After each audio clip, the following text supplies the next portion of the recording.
আসসালামু আলাইকুম, সবাইকে জানাই অসংখ্য ধন্যবাদ। বাংলাদেশি ব্লগার মৌ আমার চ্যানেল থেকে সবাইকে জানাই স্বাগত নতুন একটা ভিডিও দেখার জন্য। এখানে আমি চাল ডাল একসাথে দুই পদের ডাল একসাথে ভেজে নিতেছি। তো কি রান্না করব দেখতে হলে জানতে হলে আমার ভিডিওটির সাথেই থাকুন। এখানে আমি দুই পদের ডাল ভালো করে ভেজে নিতেছি, মসুরির ডাল আর মুগের ডাল। আর এখানে হচ্ছে দেশের লাল চাল, লাল চালের খুদ বলতে পারেন বা চালও বলতে পারেন। দেশে এই মানুষ এই চালটা খেতে পছন্দ করে। তো আমি একটু আজকে ভুনা খিচুড়ি রান্না করব, সব আমার সাথে থাকুন, দেখতে থাকুন কি করি। তো মুগের ডাল ভেজে নিচ্ছি, মসুরির ডাল ভেজে নিচ্ছি, একসাথে দিয়ে দিলাম। ভালো করে দুই ডাল ভেজে একসাথে নিতেছি। এখন আমি ভালো করে চালটা নেড়ে ডালের সাথে চালগুলো মিশিয়ে ধুয়ে নেব। তো ভিডিওটা দেখতে হলে চ্যানেলটি সাবস্ক্রাইব করে সঙ্গে থাকবে।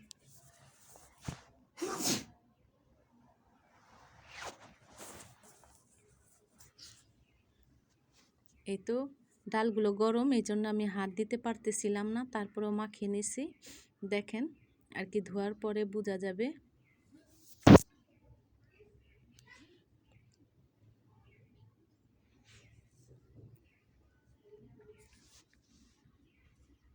দেশের জামিল চাল, এই চাল দিয়ে ভাত রান্না করে গরুর মাংস দিয়েও খেতেও খুব সুস্বাদু লাগে। তো প্লিজ সবাই আমার ভিডিওটা প্রথম থেকে শেষ পর্যন্ত দেখবেন, স্কিপ করবেন না, তাহলে বুঝবেন না। আর ভিডিওটা পুরো ওয়াচ করে দেখবেন, ইনশাল্লাহ আমার পাশে থাকবেন, আমাকে সাপোর্ট দিবেন। আর এখানে নিয়ে নিছি পেঁয়াজ কাঁচামরিচ খিচুড়ি রান্না করার জন্য। আর এখানে নিয়ে নিছি কাঁঠালের বিচি, এখানে নিয়ে নিছি মরিচের গুঁড়া, ধনিয়া গুঁড়া, হলুদের গুঁড়া, লবণ, গরম মশলা। আর এখানে তরকারি রান্না করব আলু আর ডাটা আর কাঁঠালের বিচি নিয়ে নিছি। স্পেশাল একটা ভিডিও, তো সবাই দেখতে হলে চোখ রাখুন আমার ভিডিওর মধ্যে। আমার কথায় কোনো ভুল ত্রুটি দেখলে প্লিজ ক্ষমার দৃষ্টিতে দেখবেন, কারণ মানুষ মাত্রই ভুল। আর স্পেশাল ভিডিও বলতে এখানে আমি আজকে রান্না করব খিচুড়িটা অন্য ধরনের, অন্য স্টাইলে।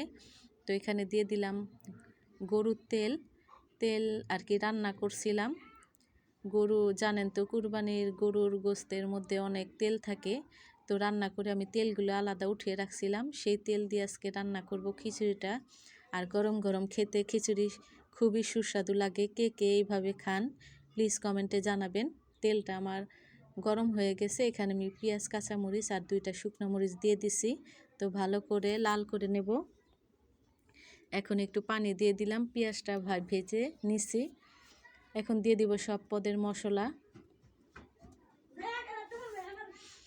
সব পদের মশলা দিয়ে দিলাম। আমি প্লেটটা কেচে মশলাগুলো দিয়ে দিছিলাম সব। আর আমি একটু আদা রসুন বাটা দিয়ে দিছি অফ ক্যামেরায়, সেটা দেখানো মনে নাই। প্লিজ বাহিরের আওয়াজ হইতে পারে, কারণ ভয়েস দিতেছি, রাস্তার সামনে বাসা, তো মানুষ যায়, শব্দ করে, সবাই ক্ষমার দৃষ্টিতে দেখবেন। কাঁঠালের বিচি দিয়ে দিলাম। কে কে আমার মতো খিচুড়ির মধ্যে কাঁঠালের বিচির দানা দেন আলুর বদলে, আমি আজকে আলুর বদলে কাঁঠালের বিচির দানা দিছি। খুব মজার হয়েছিল খিচুড়িটা খেতে। তো একবার ট্রাই করে দেখবেন এভাবে কাঁঠালের বিচি দিয়ে আর গরুর তেল দিয়ে রান্না করে। নতুন একটা ভিডিও, আপনারা কে কে খান বলতে পারি না, কিন্তু আমি তো জানি না, আপনাদেরকে বলতেছি, কে যে না খান তার কাছে তো নতুনই হবে, কেউ নাও খেতে পারেন কাঁঠালের বিচি দিয়ে খিচুড়ি। তো এখানে আমার খিচুড়িটা হয়ে গেছে, দেখছেন উপরে তেল ভেসে উঠছে, বেশি করে দিছি। আর এখানে তাওয়া বসায় দিছি, তার উপরে দমে বসায় দিব, এখন ঢেকে রাখবো, আর একটু হবে। আর এখানে আমি তরকারিগুলো ভালো করে ধুয়ে নিছি। আর এখানে মাছ কেটে ধুয়ে পরিষ্কার করে নিছি। আজকে তেলাপিয়া মাছ দিয়ে, ডাটা দিয়ে, আলু দিয়ে, কাঁঠালের বিচি দিয়ে রান্না করব। তো এখানে কড়াই দিয়ে দিলাম। কড়াই দেওয়ার পরে এখানে আমি তেল দিয়ে দিব। আপনাদের সাথে আরেকটা কথা শেয়ার করি, কড়াই গরম করে হালকা একটু লবণ দিলে, লবণ দিয়ে তেলটা কড়াইটা গরম করে নিলে মাছটা ভাজার সময় লেগে যায় না, সহজে উঠে যায়। এখানে আমি হলুদের গুঁড়া আর লবণ দিয়ে মাছটা মেখে নিছি, কারণ মরিচের গুঁড়া দিয়ে মাছটা ভাজার সময় প্রচুর ধক হয়, সেটা আমার আর কি নাকের মধ্যে সমস্যা লাগে আর কি। এই জন্য আমি মরিচের গুঁড়াটা ইউজ করি নাই ভাজার সময়। তো আজকে মাছ রান্না করব আর খিচুড়ি রান্না করব আর ভর্তা বানাবো। এই যে এখানে ভর্তা বানানোর জন্য মাছের কড়াইটার মধ্যেই আমি দিয়ে দিছি এখানে পেঁয়াজ, কাঁচামরিচ দিছি 2টা, শুকনো মরিচ আর বেশি করে রসুন আর পেঁয়াজ দিয়ে দিছি। এখানে তেলে ভেজে নেব। আর আমি আজকে ভর্তা বানাবো ইচা শুটকি। এখানে ইচা শুটকি ভালো করে ধুয়ে নিয়েছি, এখন পেঁয়াজ রসুন মরিচের সাথে ভেজে নেব। তো আমার ভেজে নেওয়া শেষ, এখানে আমি তরকারিটা বসাবো আর কি শর্টকাটে দেখাইতাছি, কারণ ভিডিওটা অনেক লং হয়ে যায়, লং হইলে কেউ দেখে না। তো এখানে মশলা কষানোর পর তরকারিগুলো ছেড়ে দিলাম। ভালো করে তরকারিটা কষানোর পর পানি দিয়ে মাছটা ছেড়ে দেব। এখন আমি ভর্তা বানাতে বসবো। তো পাটায় ভর্তা বানালে সবসময় আর কি যারা যারা আমার পুরান ভিউয়ার্স আছেন জানেন যে আমি ভর্তা বানালেই পাটায় মেখে খাই। আমিও খেতে পছন্দ করি, আমার ছেলে মেয়েও খুব পছন্দ করে। এই যে আমি ভর্তাটা বানানো হয়ে গেছে, পাটায় ভর্তা মাখছি। ভর্তাটা লাল লাল হয়েছে, কারণ লাল শুকনো মরিচ আর আঠালোও হয়েছে অনেক, কারণ সব কিছু ভেজে নেওয়া। খুব সুস্বাদু ছিল, গরম গরম গরম গরম আর কি খেতে। এই যে খিচুড়ি মেখে নিতেছি, ভর্তাটা বানানো শেষ হয়েছে আর আমার ছেলে আসছে, বলতেছে মা মা খাও, আমিও খাবো। তো আমার ছেলে মেয়ে আমি একসাথে মেখে আর কি খাইলাম ভর্তা দিয়ে।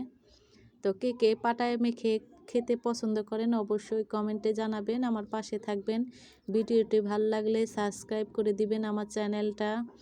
সবাই আশা করি বোনকে ভালোবেসে বোনের সাথেই থাকবেন। তো এই যে আমি ভর্তা মেখে খেয়ে নিতেছি। আর এই যে আমার তরকারিটার লুক, তরকারিটা হয়ে গেছে। খাওয়ার পরে আর কি আমি আবার তরকারিটা নেড়ে দিলাম। তো কেমন হয়েছে ভিডিও সব মিলে সবাই কমেন্টে জানাবেন।